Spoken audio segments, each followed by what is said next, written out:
Pues con las palabras de Nuria damos por inaugurada pues este congreso virtual, estos 3 días, como os decía, que vamos a aprender muchísimas cosas, y si os parece lo que vamos a hacer es la primera conferencia plenaria. En este sentido vamos a inaugurar con la primera conferencia este congreso Growing Together con el señor José Leal Rubio, que nos va a presentar es el responsable del servicio de infancia del Consell Comarcal. Nos la va a presentar el José Leal, la Núria Gómez. Por lo tanto, primero voy a hacer la palabra a Núria para que presente al señor José Leal. Cuando quieras, Núria, y muchas gracias a todos.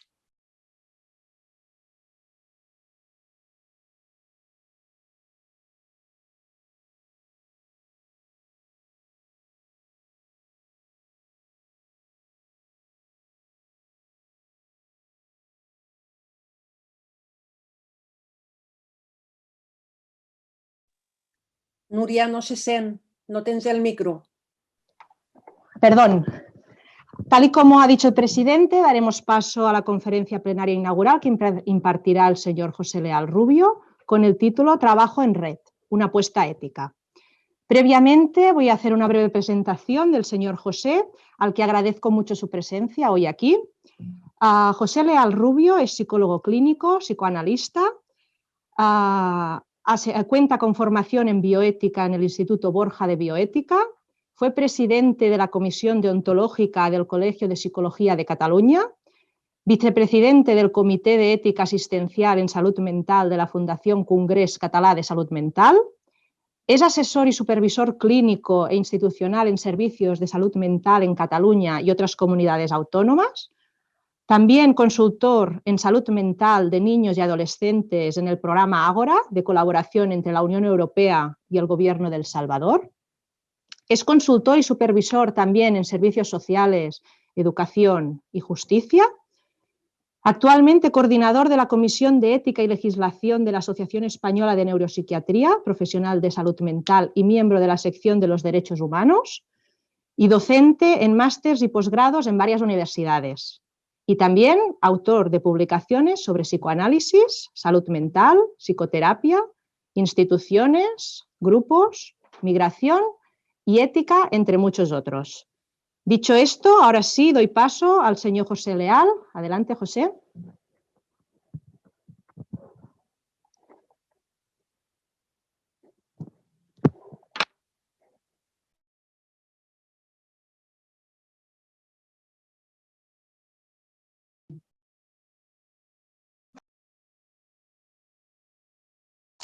José, tiene el micro desconectado. Ay, la tecnología, por más que me esfuerzo. Bueno, no, estaba como saludando afectuosa y fraternalmente a todas las compañeras y compañeros que están en esta experiencia, que creo que es una magnífica experiencia de trabajar, caminar y crecer juntos, ¿no? En segundo lugar, quería dar las gracias por la invitación a l'EAIA del Consell Comarcal del Vallès Occidental, que me enseñaron mucho y a quienes aprecio mucho. Por otro lado, saludar al traductor o traductora y haré lo posible para ir lentamente, aunque eso haga que los contenidos sean menores.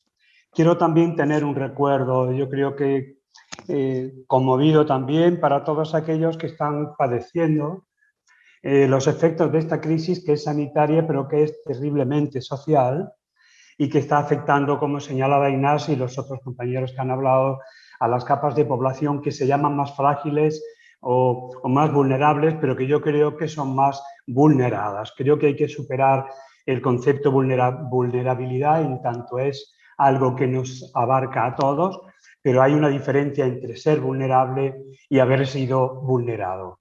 Y hay muchas personas tremendamente heridas por los efectos de una crisis que incrementa la crisis previa en la que tantas personas estaban, ¿no?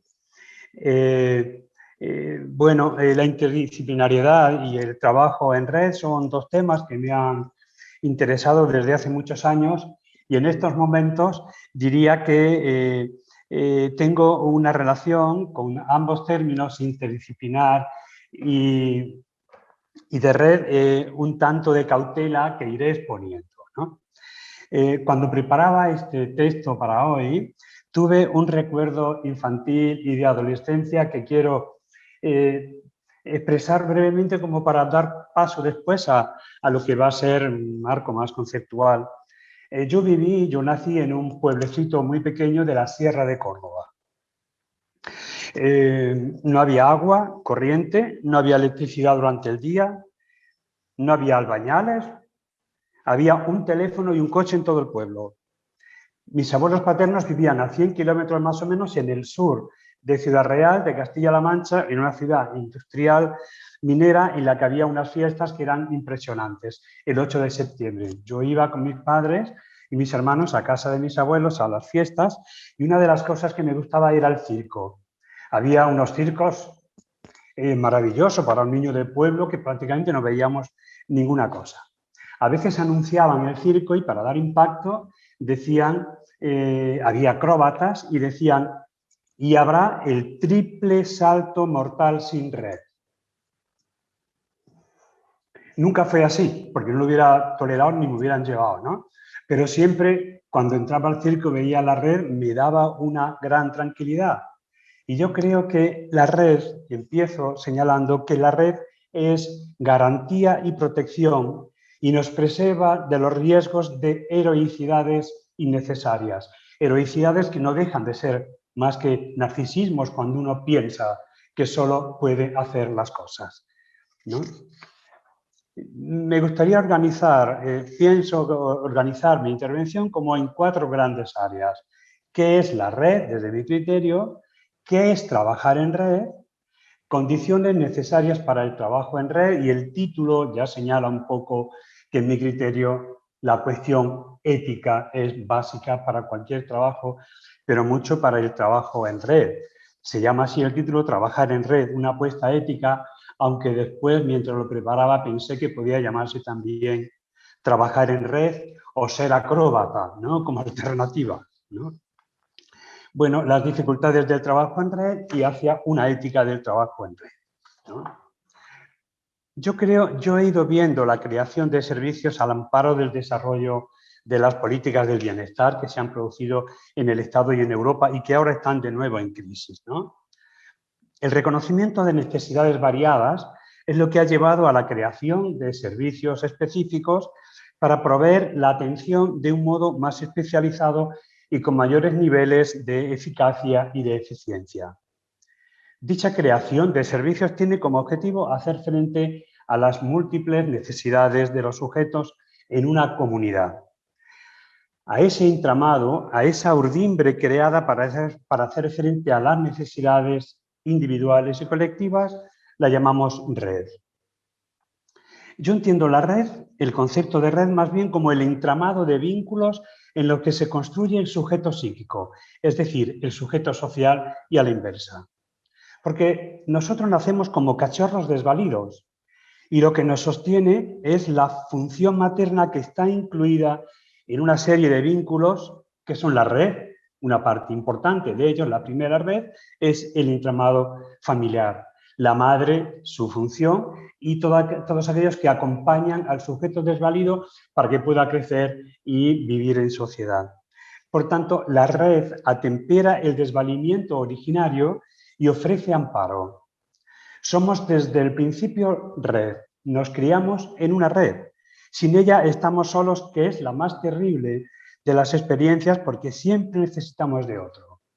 Nosotros somos sujetos atados a unos vínculos, una red que nos va protegiendo de diferentes modos a lo largo de la vida. El crecimiento humano se produce en un espacio geográfico y relacional que, insisto, podemos llamar red. Red de identificaciones, red de aprendizaje, red de apoyo, etc. Y el sujeto evoluciona así desde la dependencia absoluta a la independencia relativa, es decir, que permanentemente vamos a estar en contacto con otros sujetos con los que mantendremos relaciones de interdependencia, que yo creo que es un concepto extremadamente importante para hablar del trabajo en red referido a las acciones profesionales articuladas. Es por eso que digo que la red preexiste al sujeto, no inventamos redes. La red existe y evidentemente preexiste a los equipos y es necesaria para la continuidad de los cuidados, que es otro concepto imprescindible en el tema del que hablamos. La red y la red de profesionales lo que tiene que garantizar que los cuidados múltiples que necesitan los sujetos, y más aquellos más vulnerables y más aquellos más vulnerados, necesitan esa articulación de recursos.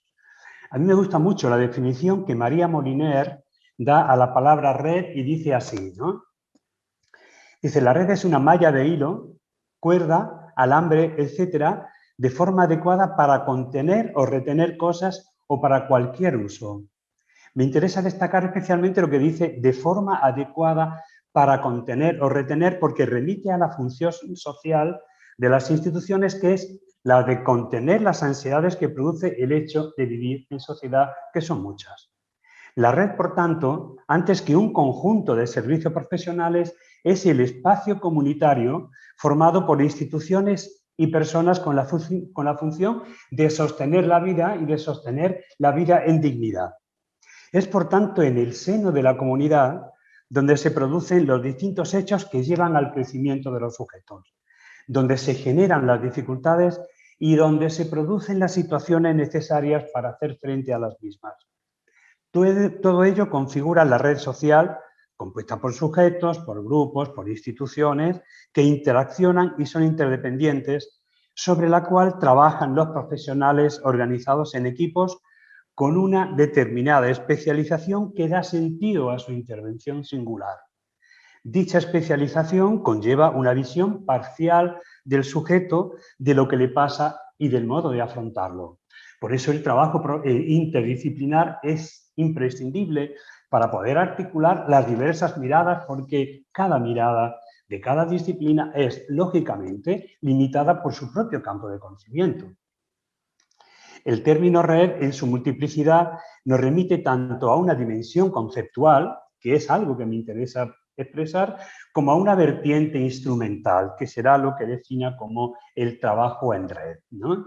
En este sentido, es tanto una propuesta de acción como un modo de explicar el funcionamiento de lo social, un modo espontáneo de organización en oposición a una dimensión formal e instituida. Una comunidad está formada por redes múltiples de interacción permanente, donde los efectos de una acción condicionan y están condicionados por las cuestiones que en otro punto de la red se movilizan.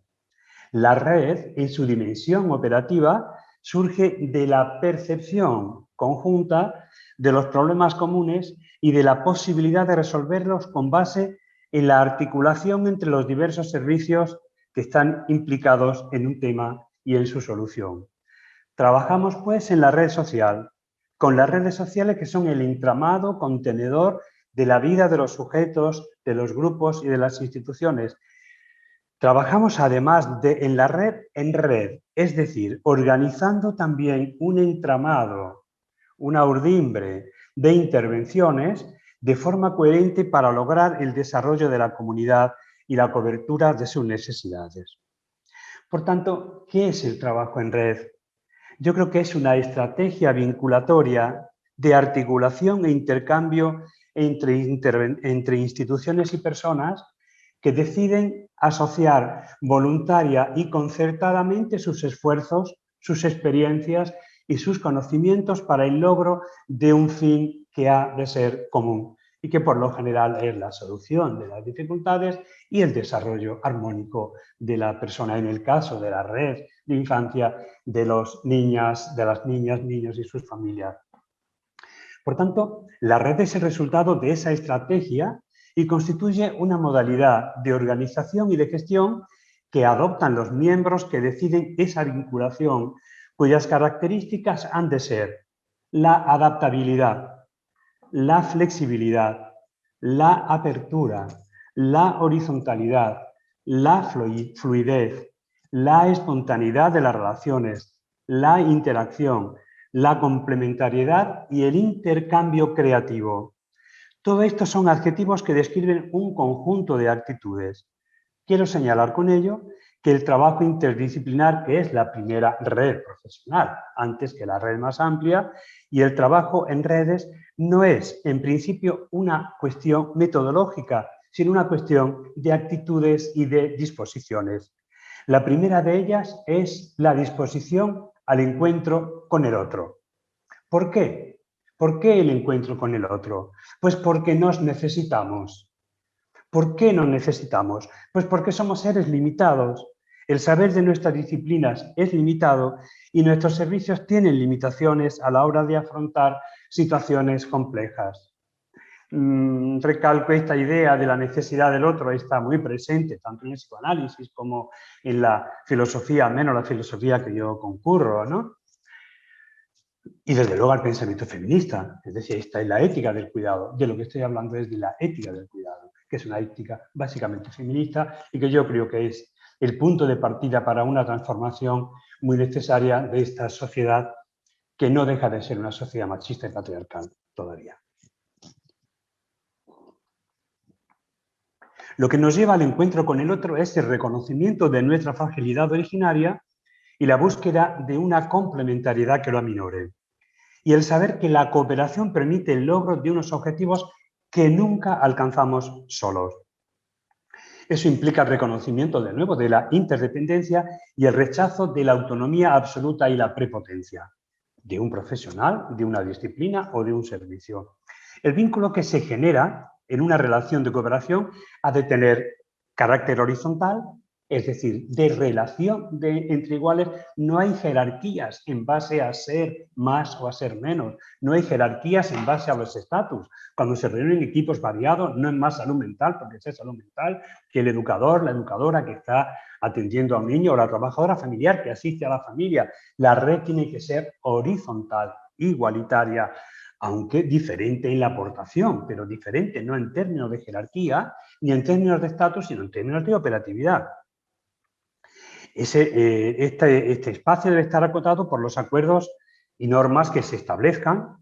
Debe estar regulado formalmente en alguna medida, pero condicionado por las relaciones informales que sean capaces de establecer los profesionales. Yo creo que un exceso de rigidez formal de las redes de cualquier vínculo es poco operativo. Yo creo que la red tiene que ser fluida. Es decir, diría casi como dice Winnicott al hablar de la función materna, que para trabajar con otro conviene quererlo. La coordinación es como el espacio básico donde se producen estos encuentros y estas relaciones.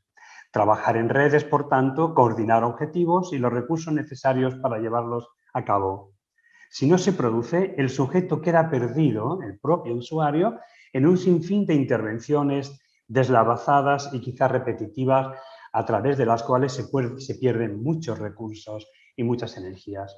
Yo a veces digo que, aunque sea un lenguaje clínico, pero que a veces pasamos en las intervenciones, sobre todo cuando hay muchos equipos interviniendo, y yo he llegado a supervisar 7 equipos trabajando en el mismo caso. A veces pasamos de las situaciones casi, diríamos, de anorexia, es decir, de no ingesta, a situaciones casi de bulimia, ¿no? Un exceso de intervenciones que hace que muchos usuarios nos digan que no pueden sostener tantas intervenciones. Cuento a veces una situación así, un equipo que me contaba de una señora que le fueron dando pues, 7 u 8 servicios, ¿no? Para el niño, para ella, para el marido, y al final volvía a la trabajadora social y decía, mire señorita, yo solo quiero que me atienda usted porque entre todos le van a volver loca. Y es verdad, eso es lo que tiene que hacer la red, ¿no? Acotar esas intervenciones. Señalar también que la coordinación no es un proceso administrativo, sino un acto creativo de cooperación entre personas y organizaciones que se ocupan de un trabajo que comparten. Tengo condiciones para el trabajo en red. Pues tengo que decir que el trabajo en red, tan de moda en el lenguaje, como tantos lenguajes que habría que ir matizando, ¿no? Trabajo comunitario, comunidad, etcétera, interdisciplinaridad, que a veces pierden contenido, no se lleva a cabo solo por el hecho de reunirse o de llamarse así. Trabajar en red solo es posible desde instituciones abiertas. Me gustaba oír al, creo que es presidente Iñaki Jiménez, ¿no? Esta perspectiva que ha transmitido, que oía en un, no sé si es político, pero si es así, oír a un político hablar con esta perspectiva, pues la verdad es que diría que casi enternece, porque necesitamos gente así, que pueda hablar de instituciones abiertas, que no sean cotos cerrados de nadie, que no sean como cortijos, ¿no? Que es lo que como a veces funcionan las organizaciones, ¿no?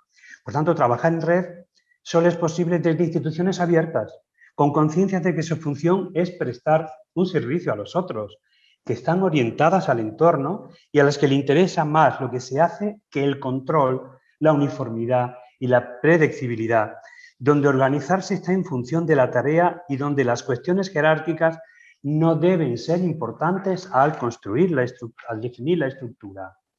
Implica ricos intercambios profesionales, conllevan y exigen una modificación en las actitudes de las personas, pero también en los sistemas de trabajo y una flexibilidad en las formas de relación.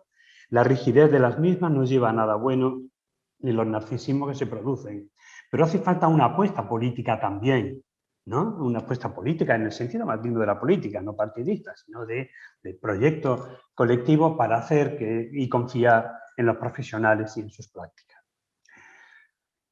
Hay dificultades, sin duda. Yo creo que a veces pienso que vivir es resolver problemas, además de otras muchas cosas, pero uno básico es eso. Freud, en un texto magnífico, ¿no? De mucha actualidad, porque fue producido en un momento de mucho dolor, cuando la Segunda Guerra Mundial, que se llama El malestar en la cultura, señala que la cultura y las instituciones son necesarias para contener las ansiedades, pero que a su vez generan ansiedades nuevas. Lo mismo ocurre con el trabajo en red porque articula culturas, lenguajes, intereses, objetivos y poderes muy variados y porque exige de sus miembros renuncias. Existe un modo de idea falaz de que unirse es sumar. Yo ahí tengo mis discrepancias y las señalo y es lo que veo. Cuando nos unimos, trabajamos no porque porque realicemos todos nuestros deseos y sumemos todo nuestro saber, sino también porque restringimos generosamente parte de nuestra realización. Toda la vida en común implica renuncias, pero implica renuncias que vale la pena. Justamente las mayores dificultades colectivas son cuando se produce una dificultad para el pacto y para la renuncia. Por tanto, no es trabajar en red, no es solamente sumar, exige una cierta renuncia y yo diría que sobre todo una curiosidad por el otro. A mí me parece que la curiosidad es uno de los valores más importantes que pueden y que podemos transmitir, que pueden habernos transmitido y que podemos transmitir. La curiosidad por el otro. Nosotros estamos hoy, somos muchos, de culturas muy distintas, todas ricas, todas valiosas. El compañero de caminante decía, perdón por mi acento, yo decía, pero bueno, si eso es una alegría, si Babel fue un don, Babel, no el querer superarse, que parece que Dios lo castigó, es el don que nos dio las lenguas como una riqueza tan importante. Por tanto, no solo que no pedir perdón por pero acentos, sino estar orgullosos de tener tantos acentos, tantos idiomas en los equipos, de tener tantas culturas que cooperan creativamente y que asumen cosas del otro y que transforman cosas del otro en lo que es un proceso, yo creo, que nos lleva el acto sumamente creativo que es la transdisciplinaridad. No solamente existe la multidisciplinaridad y la interdisciplinaridad, existe la transdisciplinaridad que es el efecto de un trabajo creativo complementario. Por eso esa idea de sumar me parece que tiene que ser revisada porque es muy preocupante que uno solo vaya con la idea de que va a realizar todos sus deseos. Por ejemplo, yo creo que el trabajo en red tendría que poder establecer una priorización de unas intervenciones sobre otras. Yo he participado y participo como supervisor de redes de infancia y de otros ámbitos y a veces pareciera que lo que van es a poner de acuerdo las intervenciones. Pero yo les digo, es que hay intervenciones que no tienen efecto porque hace falta, es decir, si uno tiene hambre, no puedes mandarle a hacer psicoterapia. No puede, y a veces se hace. Si no es necesario, no, necesita comer. Y por tanto hay que jerarquizar las intervenciones. La red no solamente es para poner en común lo que se está haciendo, sino para ver si lo que se está haciendo puede ser hecho de otro modo, incluyendo la dosificación y la jerarquización de las actividades. Esto es tremendamente complicado. Eso es tremendamente complicado, pero estoy convencido que estamos a través, que la red nos evidencia que estamos haciendo intervenciones, muchas de ellas redundantes, sobrantes y muchas de ellas innecesarias, incluso muchas de ellas, lo digo con todo respeto, teatrogénicas. Es decir, uno no puede ir a tantos servicios sin volverse loco, ¿no? Este es un tema muy importante y me gustaría desarrollar más, porque no es una crítica a trabajo en red, sino algo que yo observo en mi trabajo con equipos, de muchas organizaciones, y por eso he llegado a supervisar el caso de un adolescente en 6 o 7 servicios, siendo yo el supervisor en todos ellos, ¿no? Muy frecuentemente las relaciones interactivas entre profesionales y disciplinas tienden espontáneamente hacia actitudes más próximas a la dominación que a la cooperación, y son, en lo que yo observo, fuente de conflicto y malestares. Solo hay que ver, y de verdad que no quiero ser pesimista porque es el inicio de la sesión, y lo digo, bueno, yo creo que lo digo ilusionadamente, pero también señalando que señalar dificultades también es honesto. Solo hay que ver, digo, los reproches y descontentos e incomprensiones que existen entre los distintos servicios, de salud mental con servicios sociales, de atención primaria con el EAIA, del EAIA con la escuela, de la escuela con el EAP, del EAP con la... Es decir, esto es así y, por tanto, lo digo, como somos humanos es bueno saberlo, poner palabra, como para poder poner modos de resolverlo. Y voy a entrar en la última parte, ¿no? No sé, Nuria, creo que voy con tiempo, ¿no? Sí, sí, José, tranquilo. Sí, bueno. Procuré reducir y ir como a mensajes muy así para tener tiempo del debate, que es lo que creo yo que es, bueno, a mí también me parece más rico, ¿no? Y recibir también vuestras informaciones. Yo creo que está muy poco estudiada la dimensión ética y los riesgos de infracción de la misma en el trabajo en red. Mirad, bueno, y los compañeros de EAIA, del Valle Occidental, que hemos tenido experiencia de trabajar durante años, saben de mi preocupación por las cuestiones referidas a las formas del trato, a lo que llamamos los principios éticos, la justicia, la equidad, la solidaridad, el respeto, la mirada atenta, la escucha sosegada, ¿no? Yo creo que forman parte de lo que yo entiendo que es muy valioso. Y cada vez observo más que lo que plantean los equipos en los espacios de supervisión no son, felizmente, cuestiones metodológicas, no es solo cómo hacer, sino por qué elección tomo entre las muchas que hay. Eso nos lleva a que yo creo que una parte importante en los trabajos es la reflexión ética y el estudio y comentario de los valores que están en juego en cualquier intervención. Yo voy a señalar creo que hay un déficit importante. Yo publiqué en un momento algo, luego lo dejé, pero lo tengo que retomar porque creo que eso es una cuestión trascendente. Las cuestiones éticas, es decir, ¿por qué hacemos las cosas? ¿Cómo le hablamos al otro? ¿Qué hacemos con su información? ¿Qué hacemos con aquello que no nos dice? ¿Qué hacemos con aquello que nos parece que nos oculta? Yo creo que todo esto remite a una actitud que yo defino este trabajo o esta posición ética como una mirada atenta que debe seguir, que debe ser respetuosa con la dignidad, con el cuidado, con no herir al otro, con poner bálsamo. Y, por tanto, señalé algunas de estas cuestiones, ¿no? Primero, respecto a las actitudes del equipo del trabajo en red, se requiere un clima de reconocimiento, de conocimiento, de valoración y de respeto entre las disciplinas y los servicios que componen la red y una actitud firme y comprometida de sostenimiento de dicha red. Esa es competencia de todos. Si las cosas van mal, tenemos que preguntarnos cuando van mal, ¿qué parte tengo yo? Y, por tanto, ¿qué en mí puede cambiar para favorecer un espacio que es imprescindible? En segundo lugar, la decisión de construir un saber compartido que disminuya el riesgo de mensajes contradictorios hacia las personas que transitan por dichos espacios. Por tanto, cuidar las relaciones entre los equipos que participan en la comunidad en la continuidad de los cuidados y de la atención es un deber ético. Es decir, nuestro deber de cuidar del otro está en sintonía con cuidar de nosotros.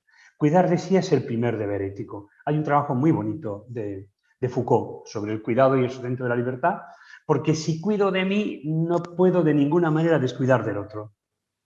Es decir, que el cuidado del otro y el cuidado de sí mismo es una exigencia ética. Y por tanto, cuidar los equipos, sus espacios, sus condiciones, sus ritmos, sus tiempos, sus objetivos, sus vínculos, me parece que también es una obligación, no solo de los que participan, sino de estas instituciones abiertas que hemos dicho que tienen que favorecerlo.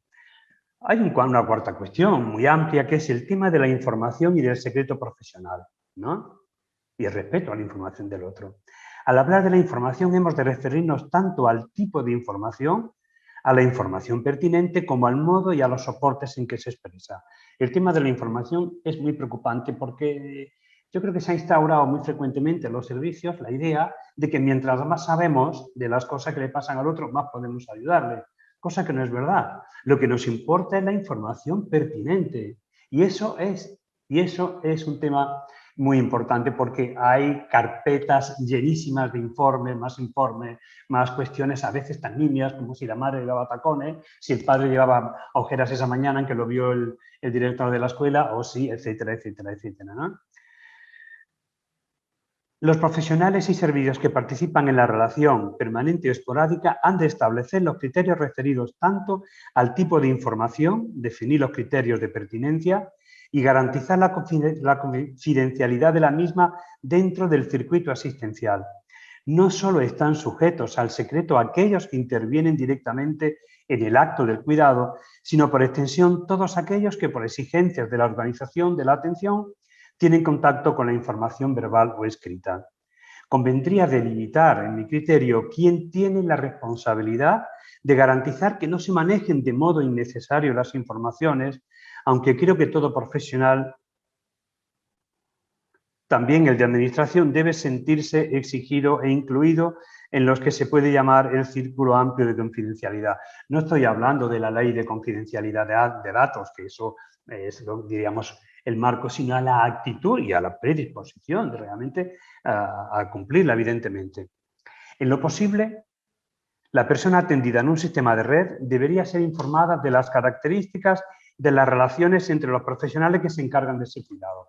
Por ejemplo, en un espacio de red, en una coordinación de red, se pueden intercambiar informaciones que el sujeto no sabe que la tiene aquel servicio al que va a ir al día siguiente.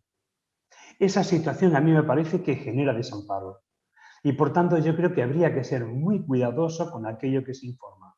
Si la red la entendemos como un espacio y el espacio de red o la coordinación de volcamiento de informaciones, yo creo que habría que ser muy cauteloso con ello. Porque a mí no me gustaría ir a un lugar donde el otro sabe más de mí a través de informaciones de otro que posiblemente también estén sesgadas porque muchas informaciones son extremadamente subjetivas. Yo creo que esta es una limitación al trabajo en red, pero una limitación sujeta a una exigencia ética. Es decir, aunque fuera más efectivo y más operativo, hay cosas que no se pueden hacer porque el fin no justifica los medios. De verdad que en esto quiero ser extremadamente claro en la expresión. Yo creo que la promiscuidad con que a veces funciona y corre la información en la red, deberíamos hacer un esfuerzo por cuidarla. Por tanto, la persona tiene que saber que te has reunido con otro, que ellos, que vosotros, que nosotros, los profesionales, estamos trabajando en ese contexto de red y que hay intercambios que hacemos con los otros. Y por tanto puede decir si quiere o no quiere. Hay que definir cuál debe ser el cumplimiento de la posible exigencia del paciente, del usuario, a que no sean revelados algunos datos cuando los equipos creen que estos son relevantes para su tarea. A veces el espectáculo y la promiscuidad informativa entre equipos es muy inquietante, pero también puede pasar lo contrario, un exceso. Yo diría que frente a esta promiscuidad informativa también está la parquedad paranoide, es una especie de miedo a qué cuento, ¿no? Otro tema importante es el que se desprende del hecho de que estén interviniendo a la vez varios servicios y el modo de cuidar las vinculaciones transferenciales que los sujetos hacen con cada uno de estos. Todo lo anteriormente expresado se complica aún más cuando para la atención a las personas han de articularse recursos situados en sistemas de atención con posibles exigencias administrativas, legales, metodologías y marcos referenciales muy diferentes. Cuando intervienen servicios de sistemas diferentes, conviene extremar el cuidado no solo de las informaciones sobre el sujeto, sino el uso de términos que en otros contextos pueden tener lecturas o interpretaciones muy diferentes, inadecuadas o dañinas. No es extraño observar la profusión de términos casi de la psicopatología que se manejan inadecuadamente en muchos sectores. Y es que la palabra también estigmatiza. Un día oí de una manera, me pareció muy doloroso, una persona que decía, bueno, describía a una familia y decía, pero lo dijo sin ninguna mala fe, le salió así, pero me pareció, esta familia es de gallosa. Esa es quería decir que es un perfil de Haya. Esto de los perfiles también, este perfil es tal cosa. A mí me parece que es muy doloroso el estigma que da el lenguaje, porque construye identidades dañadas. Es decir, cuando se habla, por ejemplo, los menas, se puede decir, oye, he visto a 3 menas, eso es insoportable. Es decir, no se puede decir 3 menas, eso no es una identidad. Son 3 menores no acompañados. Hoy ha muerto un sin techo, pero ¿cómo un sin techo? Una persona que no tiene hogar. A mí me parece que hemos de ser, y la red debería ser un lugar donde se cuide extremadamente el lenguaje, que no sea hiriente, que no estigmatice, que no dañe, que no excluya, ¿no? Yo creo, ya para ir acabando, bueno, casi para acabar, creo que hay que huir de informaciones innecesarias y no operativas, muy frecuentemente exigidas por otros profesionales con la expectativa mágica de que el saber más de la persona va a resolver las ansiedades que aparecen con la relación asistencial. A veces pasa con el diagnóstico, ¿no? Pero sabemos que el diagnóstico es muy relativo. Vosotros podéis estar viendo, como yo, a niños, a adultos que tienen 5, 6, 7, 8 diagnósticos, que empezó con uno y acaba con otro. Es una cuestión móvil y yo creo que el diagnóstico tiene que servirnos para entender. Por tanto, a lo mejor no hay que poner tanto diagnóstico, hay que poner un lenguaje que explique más. Por tanto, hay que definir la pertinencia de la información. No cualquier información se tiene que dar ni sirve, ¿no? Huir de la exuberancia informativa, pero también de esta restricción del miedo a lo que digo. Los soportes hay que tener en cuenta también, los soportes por los que transcurre la información, los fax, los emails, los datos, etcétera, los informes escritos y, bueno, para terminar, los riesgos de un lenguaje estigmatizante. Hemos de hablar el sujeto aunque esté en crisis, aunque no sepa, aunque haya hecho incluso algo mal, tiene que ser mirado con una mirada comprensiva, con una mirada atenta y con una mirada permanentemente respetuosa. La red puede hacer mucho para ir consolidando unas estructuras de cuidado en el sentido que señalaba de la ética del cuidado, donde sea compatible cuidar del otro y cuidarnos de nosotros para no tener que hacer nunca ese triple salto mortal del que hablaban los acróbatas de la Feria de los Pueblos de mi abuelo. Bueno, pues no sé, espero que tengamos tiempo para conversar, que me apetecería mucho, ¿eh? Gracias por vuestra escucha y espero haber sido no muy pesado. Muchas gracias, José. Siempre es un placer escucharte. Daremos paso al turno de preguntas. Bueno, primero quiero hacer comentar a todo el mundo, ¿no?, que en el chat, José, hablan de la importancia de la reflexión ética, ¿no?, que le dan esta importancia. Y también hablan de la interesante reflexión que has hecho en relación al lenguaje que muchas veces estigmatiza, ¿vale? Ya tenemos una primera pregunta que voy a proceder. Hoy en día, la atención a colectivos vulnerables requiere de un trabajo en red. ¿Qué nos recomiendas para los directivos escolares para el cuidado de los aspectos éticos? Adelante, José. Bueno, eso no es fácil resumirlo así. Primero tendría que señalar, ¿no?, si hablamos de colectivos vulnerables, que somos todos, o de colectivos vulnerados. Porque yo creo que esa es una definición básica. Estamos hablando, yo escribí un trabajo, me parece que hacia una ética de la vulnerabilidad, adolescencias vulneradas, porque me pidieron un trabajo sobre los adolescentes vulnerables y me estaban hablando de chicos realmente muy heridos, ¿no? Por tanto, la vulnerabilidad como una idea de todos y lo vulnerado como singular de cada sujeto. A mí me parece que a la escuela hay que darle soporte, ¿no? Y a los directivos, me parecía que la pregunta era de los Nuria, ¿me repites? De los directores. De las escuelas. Sí, ¿qué recomienda para los directivos escolares para el cuidado de los aspectos éticos? Es que yo creo que el cuidado en la escuela es el espacio importantísimo, es el cuidado de la cotidianidad. Los aspectos éticos son básicamente lo que hemos dicho antes, el respeto, la dignidad, el gesto amable, el bálsamo cuando hay herida, ¿no? La protección cuando hay, ¿no? Cuando hay debilidad y por tanto los directores en relación con los equipos deben poder también concretar qué es lo que ellos creen, ¿no? que se le puede aportar, porque a veces esperan de los equipos lo imposible. Yo sería partidario de incorporarlos también al espacio de red para que puedan compartir, ¿no? Con todos los demás profesionales estas cosas que a veces desde la escuela no se ven. La escuela piensa que fuera hay más recursos y más posibilidades de las que existen realmente, ¿no? Por tanto, a los directores también el trato atento, la mirada, la escucha a sus ansiedades y la contención en lo posible de esos esfuerzos que tienen que hacer para sostener las dificultades de un sujeto herido. Muy bien. José, otra pregunta. ¿Cómo respetamos la voluntariedad de las familias respecto a compartir la información en red y al mismo tiempo atenderlas en riesgo? Bueno, es que son dos cosas complementarias, ¿no? Es decir, no veo contradicción. Claro que sí, porque es que el respeto hay que darlo necesariamente porque ese es el punto de partida, ¿no? Y yo creo que justamente eso y la preservación también de su información. Hay una parte de la información que nos dan que el sujeto tiene que saber que no podemos silenciar.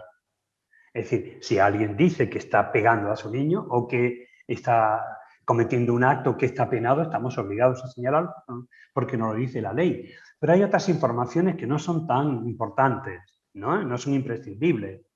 Por eso señalaba la importancia de definir la información pertinente de la que no, ¿no? Claro, nosotros hemos de poder consensuar con el sujeto sin violencia, aunque haya una cierta violentación propia de un vínculo donde hay asimetría, pues tendremos que poder acordar con él el establecimiento de un vínculo donde, confiando en nosotros, permita también que usemos creativamente con otros la información que nos da. Hay informaciones que tenemos que exigir de buena manera, porque si no la da es su responsabilidad, ¿no?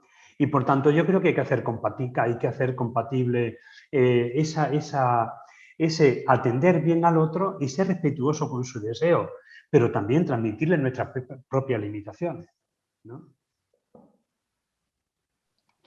Gracias. Yo, por las preguntas que van apareciendo, las reflexiones, creo que sí que acertamos al pensar que gran parte del sufrimiento, del malestar, incluso de la preocupación de los profesionales comprometidos es qué hacemos con este espacio tan amplio que es la red, que está sujeta también a violencias innecesarias, y me parece que habla bien de todos nosotros, es que nos pensemos qué vale la pena, cómo llevamos a cabo nuestro trabajo, no solo cómo obtenemos los objetivos que no se pueden obtener de cualquier manera. El cuidado del otro yo creo que es imprescindible. Y escucharse desde su autonomía, qué es lo que quiere. Muy bien, José. Bueno, creo que ya has dado respuesta a la siguiente pregunta, que preguntaba qué información era pertinente y cómo podemos establecer qué tipo de información lo es y qué no. Creo que ya lo has comentado. Ese es parte del interesante trabajo del red, definir qué es lo importante. Porque cada uno puede pensar distinto. Yo creo que tenemos una especie de sentido común que nos dice que hay cosas que son superfluas. Es decir, pensar si la madre iba, por ejemplo, ¿no? Cosas que uno oye, pues la madre la he visto que va demasiado arreglada para las horas que son. Esas informaciones innecesarias. Y se dicen, ¿eh? Y se dicen, uy, la madre o el padre llegó hoy con... Ay, yo creo que tenemos, pero eso forma parte del trabajo ya creativo, que es definir qué es lo que entendemos por pertinente. Pero creo que con eso hay que ser como muy respetuoso, ¿no? Con la información. Vale, la siguiente pregunta, José, es ¿cómo diferenciamos los colectivos vulnerables de los vulnerados? Bueno, es que los vulnerables somos todos. Ahí hay un tema que yo a veces cuando se halla que superviso, ¿no? Sale mucho, ¿no? Que es la prevención, ¿no? O los, ¿cómo se llama? Los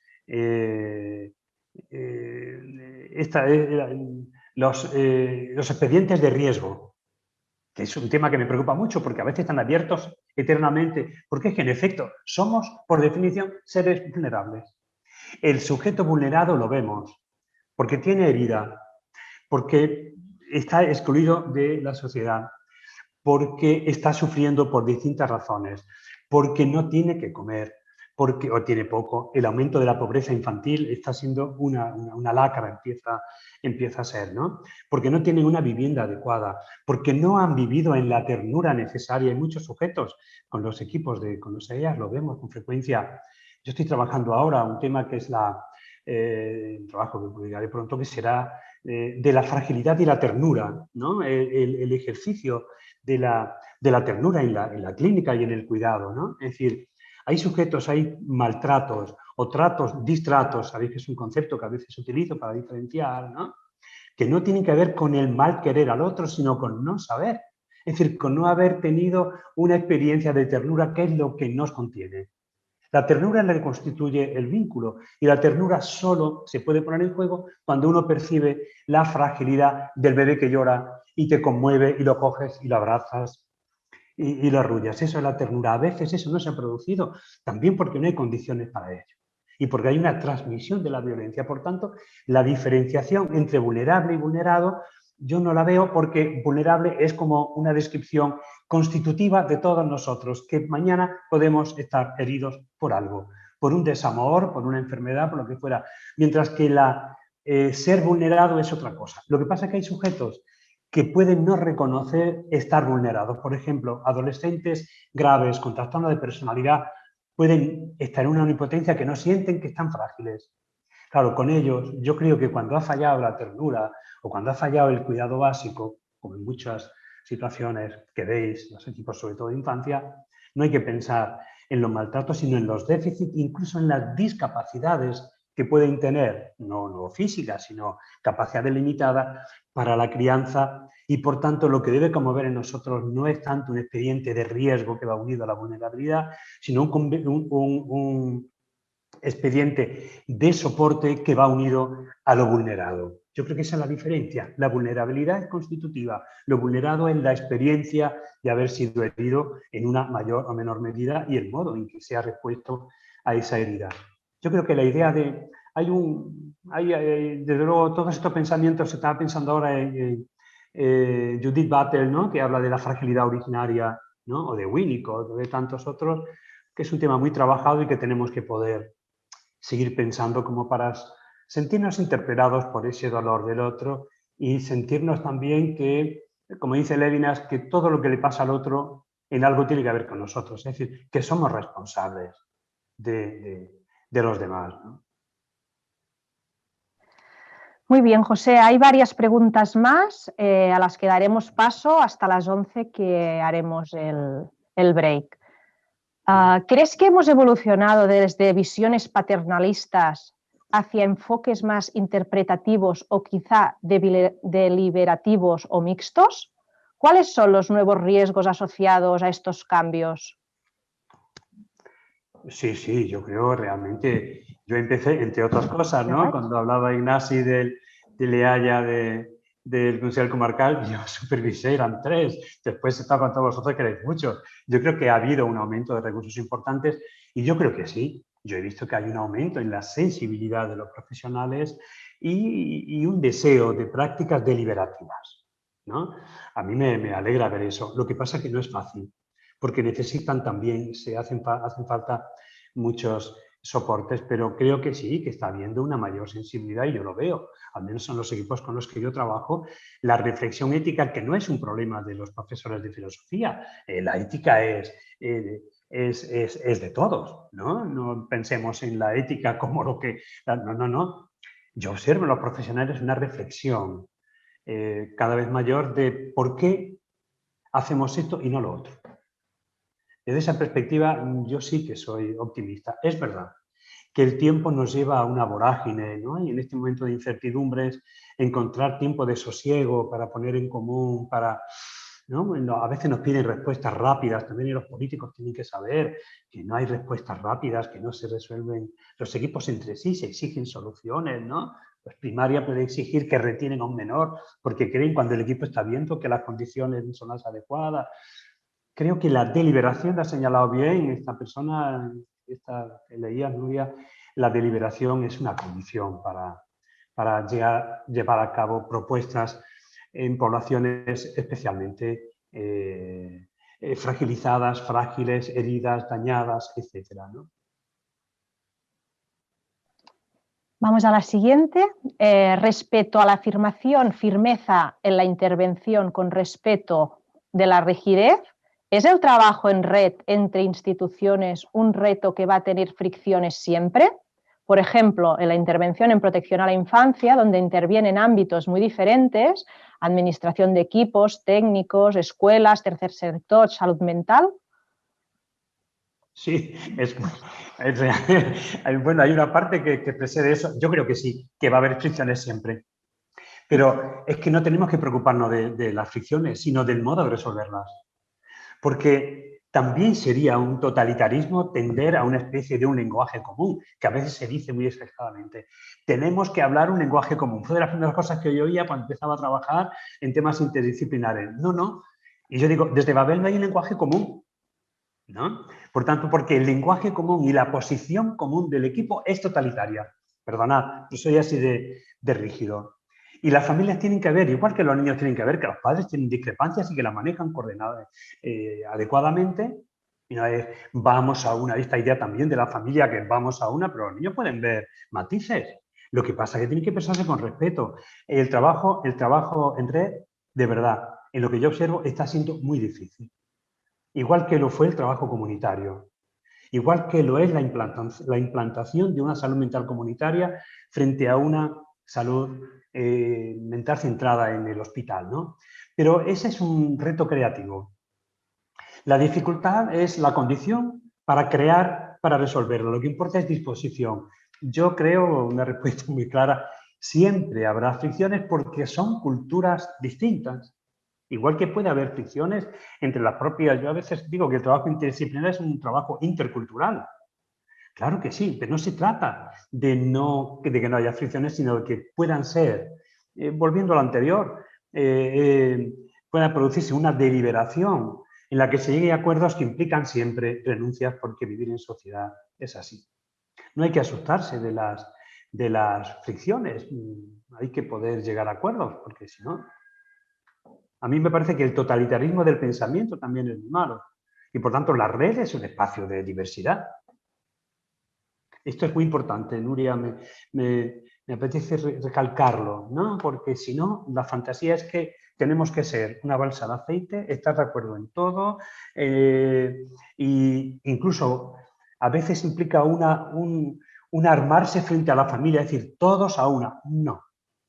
En todo caso, uno puede decir, si te dijera, es que la psicóloga de Leaya me dijo tal cosa, y tú puedes decir, no sé, hablaré con ella porque yo tengo otra idea o tengo otra visión, o posiblemente tengamos que ponernos de acuerdo. No, no, es como cuando se dice en la familia, ¿no? Los padres tienen que ir a una en el cuidado, pero el modo, bueno, creo que Babel no fue un castigo. Buenas, José. Vamos a por la última o si da tiempo de un par más. En relación al exceso de intervenciones por parte de los diferentes servicios de la red y la paralización de las familias ante la multiplicidad de ofertas, ¿podemos leer esta paralización como un indicador negativo cuando podría ser interpretado como un bloqueo ante la multiintervención? Bueno, es que eso es insoportable, ¿eh? Esa multiatención a la vez es insoportable. Yo a veces pongo el ejemplo, si a mí me coincide que voy al oftalmólogo, que voy a veces al otorrino porque tengo alguna alergia y a lo mejor me toca la revisión del corazón porque tuve un problema hace años, me tengo que organizar. No puedo estar todo el día dispuesto. Y yo creo que a veces las familias, sobre todo las familias con más carencias, están demasiado expuestas a un circuito que es un circuito, yo creo que exagerado, ¿no? Por tanto, yo sí que creo que el exceso, que hay un exceso de intervenciones, que hay un exceso de servicios, que hay un exceso de recorrido, ¿no? Y que por tanto hay que establecer primero esto y después lo otro. Esto lo hace el sistema sanitario, no te operan a la vez de la nariz y de, no sé, y de la rodilla. Dice, no, primero esto, después lo otro, y nosotros hacemos intervenciones. Hay niños que tienen 3 psicólogos, hay niños que tienen 4 educadores, ¿no? Es decir, que tienen, digo, porque es como todos adheridos, ¿no? A veces parece que la red y que estas intervenciones, muy al principio yo decía que es como un pastel y es un reparto, ¿no? Para ti lo social, para mí lo psicológico. No, no. Yo creo que a veces hay incluso un cierto gremialismo en la defensa de intervenciones. A mí me parece que este es un tema serio a pensar también políticamente, ¿no? Cómo se articulan las intervenciones para que no haya, ¿no?, a veces un derroche de recursos, no porque ahí faltan recursos, pero también hay recursos que están mal distribuidos, ¿eh? Y damos paso a la última, José. Sí. También te da las gracias por la fantástica conferencia. Creo que todos pensamos lo mismo. Sí, que todos los conceptos y las reflexiones nos están inspirando mucho en todos los sentidos.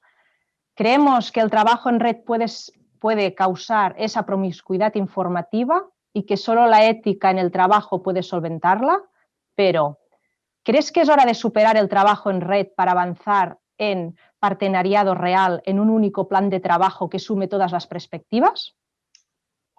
Esa es una pregunta que para cerrar abre otra jornada, ¿no? Porque sí que es verdad que todo aquello que tienda a la unicidad está reñido con el progreso y con la diversidad, que es riqueza.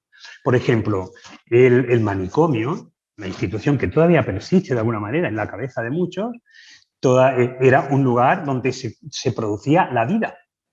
Pero sabíamos que eso genera como prácticas y efectos muy inadecuados en los sujetos. Por lo tanto, no sé, esta pregunta de verdad que entiendo que es interesante, pero me gustaría poderla pensar más. Pero yo creo que no se trata de ir a una totalitariedad de la intervención, ¿no?, sino de establecer prioridades, ¿no?, y establecer acuerdos, porque así es la vida. Yo, hay quien va al Corte Inglés y quien compramos, yo vivo en Gracia, compro en Gracia, ¿no? Es decir, claro, allí lo tienes todo, es lo más parecido a una institución total. No, yo creo que es mejor moverse por el entramado de la ciudad, y que no está mal ir a un servicio, ir a otro.